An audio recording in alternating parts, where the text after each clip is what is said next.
শব্দ বেকুল দৌড়, তপ্ত বালুর মাঝে কান্নার শব্দ। আর এক শিশু জানত না তার চোখের জল ইতিহাস বদলে দেবে। যে শিশুর পায়ের আঘাতে অলৌকিকভাবে মাটি ফেটে উঠে এলো পানির ফোয়ারা, যা সৃষ্টি থেকে আজকের জমজম। মক্কার পবিত্র কাবা শরীফের পাশেই অবস্থিত একটি অলৌকিক পানির উৎস জমজম কূপ।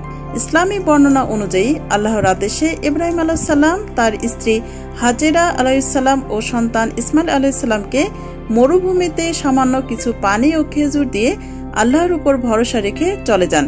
সেখানে ছিল না কোনো গাছ, পানি বা খাবারের উৎস। কিছুদিন পর যখন সব খাবার শেষ হয়ে যায়, তখন শিশুপুত্র ইসমাইল আলাইহিসসালাম ক্ষুধা ও তৃষ্ণায় কান্না শুরু করেন। এমন অবস্থায় বিবি হাজেরা আলাইহিসসালাম পানির জন্য ছুটে চলেন সাফা ও মারওয়া পাহাড়ের মাঝে। এভাবে 7 বারে ব্যর্থ হয়ে ফিরে এসে দেখেন ইসমাইল আলাইহিসসালাম পা দিয়ে মাটিতে আঘাত করছে। ঠিক তখনই আল্লাহর কুদরতে একটি কূপের সৃষ্টি হয়, যা আজকের জমজম। সেই প্রথম দিন থেকে আজ পর্যন্ত জমজম কূপের পানি কখনো শুকায়নি। হজ মৌসুমে প্রতিদিন লক্ষ লক্ষ লিটার পানি সংগ্রহ করা হলেও এর স্তর অপরিবর্তিত থাকে, যা বিজ্ঞানকে চমকে দিয়েছে। জমজমের পানির গঠন অত্যন্ত বিশুদ্ধ এবং এটি খনিজ সমৃদ্ধ। বৈজ্ঞানিক বিশ্লেষণে দেখা যায় জমজমের পানির পিএইচ প্রায় 7.5, অর্থাৎ এটি হালকা ক্ষারীয়। এতে রয়েছে calcium, magnesium, sulphate, chloride, phosphate সহ নানা রকম খনিজ উপাদান। গবেষণায় দেখা গেছে জমজমের পানিতে ব্যাকটেরিয়ার প্রবৃদ্ধি ঘটে না, যা এটিকে অন্য সাধারণ পানির থেকে আলাদা করে।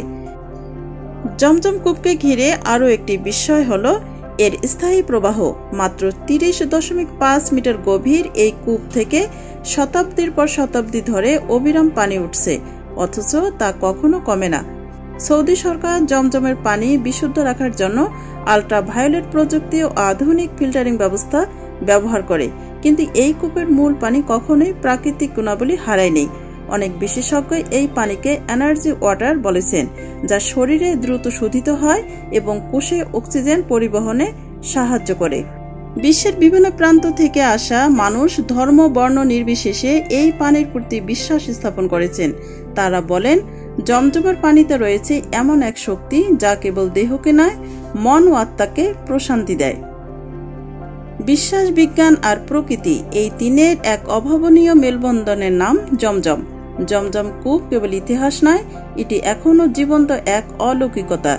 বিজ্ঞান যেখানে থেমে যায়, বিশ্বাস সেখানে শক্তি পায়। জমজম কূপ সেই জায়গা যেখানে ধর্ম আর বিজ্ঞানের মধ্যে সেতু বন্ধন তৈরি হয়। এটি শুধু একটি কূপ নয়, এটি মানবজাতির বিশ্বাস, ধৈর্য এবং আল্লাহর কুদরতের এক জীবন্ত প্রমাণ।